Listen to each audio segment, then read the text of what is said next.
Abang tengok perbezaan dia macam mana? Ush. Macam mana? Betul. Ini minyak apa? Ini minyak apa bang? Dan ini apa benda? Kalau yang pernah servis, pernah tengok komen buat kereta tu, dia tahu lah apa benda Allah ni.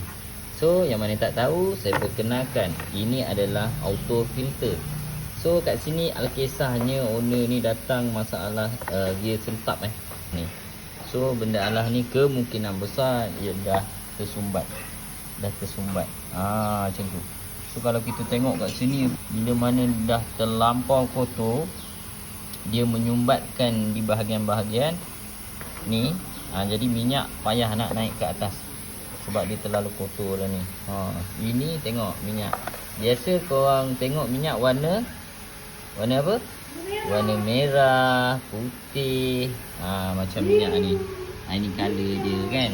Ini color minyak black. Tapi ini minyak gearbox dia. Kalau korang tengok berapa kotor ni minyak gearbox ni, kemungkinan besar inilah punca menyebabkan dia punya kereta tu jadi sentap kan. Jadi tak bagus. So siapa-siapa yang belum pernah tukar ni ataupun dah lama tak tukar, korang tukarlah. Sebab apa? Sebab benda Allah ni akan memendekkan jangka hayat gearbox korang. Macam gitu. So kedudukan dia di bahagian gearbox lah. Nama dah gearbox filter, kedudukan dia dekat gearbox. Nampak tak minyak dia? Tu hitamnya. Wih, teruknya hitamnya. Nampak tak? Yang menitik-nitik pun hitam kan. Dah macam minyak hitam dah. Sepatutnya color dia jernih cantik je, dah jadi macam gini. Punca daripada siapa? Punca daripada korang sendiri geng. Okay. So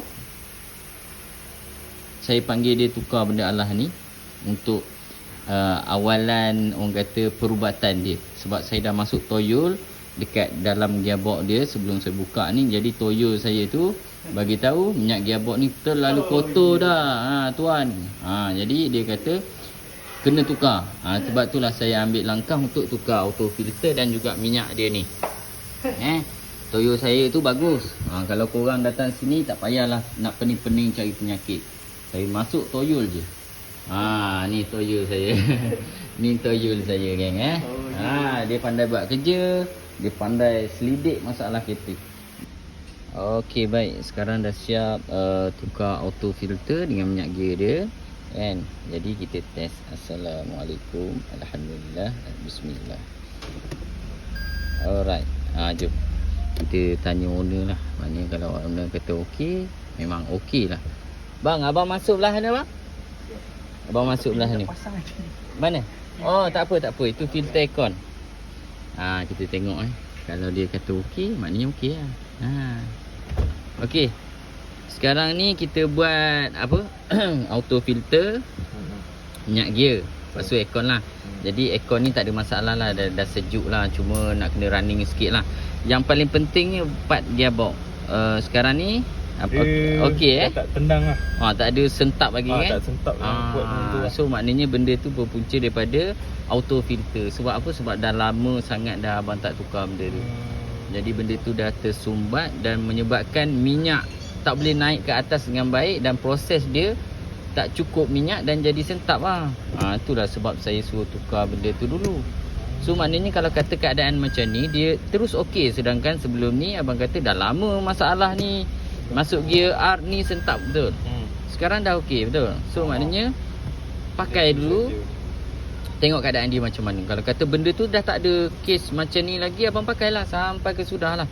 Kalau kata benda ni tiba-tiba ada pula, itu nak kena repeat balik lah auto filter. Sebab apa? Sebab benda tu dah terlampau hitam minyak kat dalam. Macam tu. So ini pun dah beza betul-betul banyak dah. Jadi insya-Allah kalau dah kata dah masuk macam ni pun dia tak ada sentap, nanti pun dia takkan ada sentap lah. So yang pada asal keluar lampu AT tu sebabkan dia detect benda tu lah. Yes, maknanya dia tak terima minyak betul, proses perjalanan dia terganggu, boleh jadi benda tu akan jadi keluar AT lah. Jadi setakat ni alhamdulillah okey lah. Kan? Wait. Macam tu je lah. Recommended sini. Wait sini. Recommend Best. sikit. Memang best. Sini memang paling tidak pun Pomen akan bagi tahu dulu apa benda yang perlu ditukar dulu. Yes. Tak semestinya nak kena beli baru. Tu yang saya minat betul dengan bengkel sini. Apa-apa hal hantar sini dekat. Rumah pun dekat, senang. So terbaik. KG Speed Auto Garage. Yes. Terbaik. So alhamdulillah. Macam gitu. Alright. Sampai sini saja geng. Kalau kata korang nak servis, nak repair kereta, nak repair lori, van, apa-apa saja masalah dengan kereta korang, boleh roger kami insya-Allah. Harga berpatutan, servis cantik dan layanan macam kawan baik. Macam gitu walaupun korang first time sampai. So maknanya kat sini korang selesa lah. Alright.